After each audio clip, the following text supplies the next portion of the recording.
niyo mpamvu tutuma ibinyomoro byacu tutabimazamo amazi. Ntabwo dushobora kuba twicaye tuvuga ngo dukeneye amafaranga turanga tuyabona. Ni ukuvuga ngo nk'ako abantu b'iki gihe baranyica so barigisha ibyo guhinga ko nahinga nkaho baba bari mu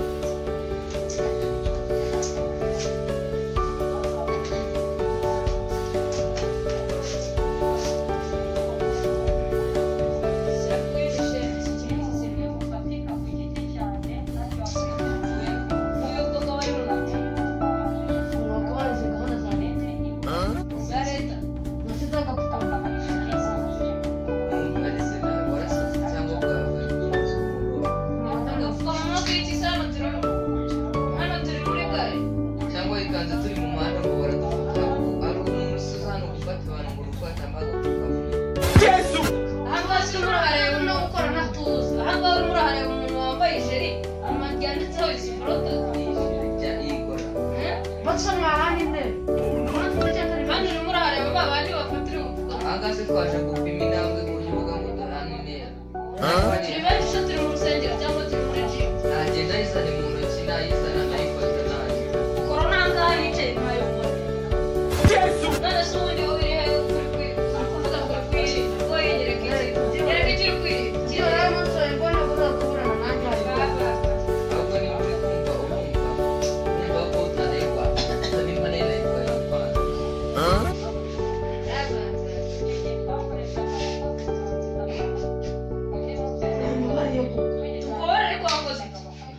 kambare wenyine nje nanjye ndake nzayirwara njyenyine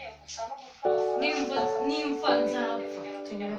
nzakora n'abandi barazirwara bagakira n'injyo uzapfa tubura ko umunsi wayirwara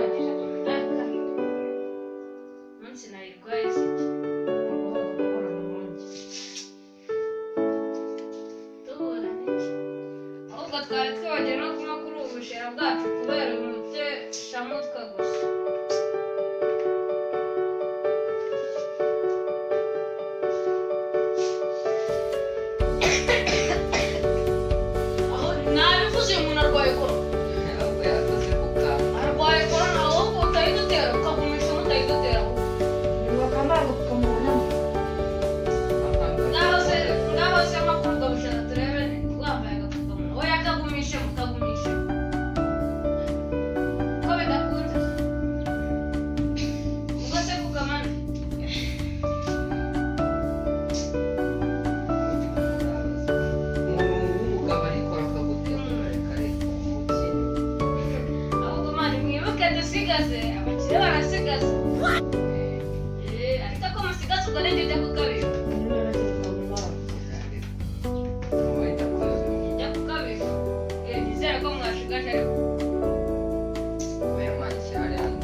ubundi bagiye bareba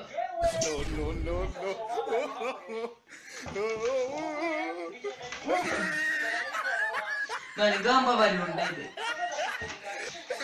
yabirinze bimeneka ngo ibipfuka mu bunana itanduzugunyaho ubu ndajya mu muhanda nuko ubushira kubera ibi bintu koko Mana ya. ariko namwe baba mwakoresheje gushyira ubushera mu gikombe Ndacyanze ndabyanze ntabwo nzongera no kukambara neza nzajya nkambara nabi yewe ndabazanambika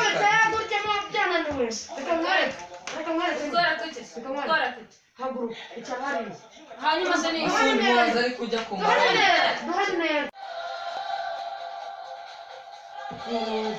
ntaho ngiye ase ndahitira kubereka ahubwo kamwegere noneho kurushaho tubirekanye